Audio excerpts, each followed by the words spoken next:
Jean-Marie Le Pen aura consacré sa vie à tenter de fissurer ce qu'il exécrait le plus, la République. Ses seules convictions profondément ancrées étaient en fait des détestations, les Juifs et la République. Détestations qu'il fallait bien cacher, mais qui réapparaissaient quelquefois à la faveur de fautes de quart, comme par exemple les chambres à gaz, détail de l'histoire. J'ai un souvenir personnel d'une discussion avec Jean-Marie Le Pen, j'étais journaliste politique à RMC, et au début des années 90, il m'avait expliqué que, compte tenu du nombre de camps d'extermination, le chiffre de 6 millions de Juifs morts était pour lui évidemment faux. Lors de cette même conversation, Jean-Marie Le Pen me confiait que son héros personnel était le général Cadoudal, un général chouan, guillotiné en 1804 après un attentat raté contre Napoléon. Cadoudal reprochait à Napoléon de ne pas être assez revenu sur les acquis de la Révolution. Jean-Marie Le Pen était aussi une bête de scène au service d'une vision autoritaire de la société. Il aura réussi en les unissant à sortir les extrêmes droites françaises de leur corner groupusculaire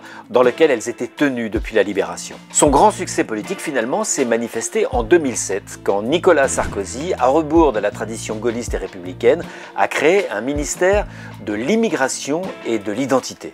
Le fait que la droite classique mette en cohérence identité et immigration est une victoire sémantique, donc politique, de Jean-Marie Le Pen. On est alors passé de l'idée de l'identité de la France à l'idée de l'identité française. Le premier terme évoque le caractère du pays, ses paysages, sa diversité, ses valeurs, la République, quand le second terme évoque plutôt ses racines, le sang, le sol, la religion, l'ethnie. Et il faut bien le dire, c'est cette deuxième acception, celle de l'identité française plus ethnique, qui s'est imposée dans le débat public, en rupture avec les valeurs laïques et universalistes de la République. Jean-Marie Le Pen n'aura finalement jamais été au pouvoir, mais il aura fait beaucoup pour que ses idées y accèdent.